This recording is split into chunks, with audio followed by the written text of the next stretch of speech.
Hello friends, तो देखिए हमारे सामने क्वेश्चन है कि 125% को दशमलव भिन्न में बदलो। ये हमारे सामने ऑप्शंस है, ठीक ना। तो देखिए कैसे करते हैं। 125% दिया है तो बट्टे में लिख कर बट्टा 100 करेंगे।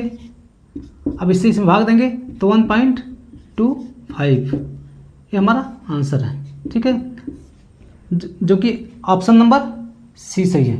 लेकिन शॉर्टकट में ऐसे करेंगे, जितना भी यहाँ पर दिया रहता है ना उसको लिखते हैं।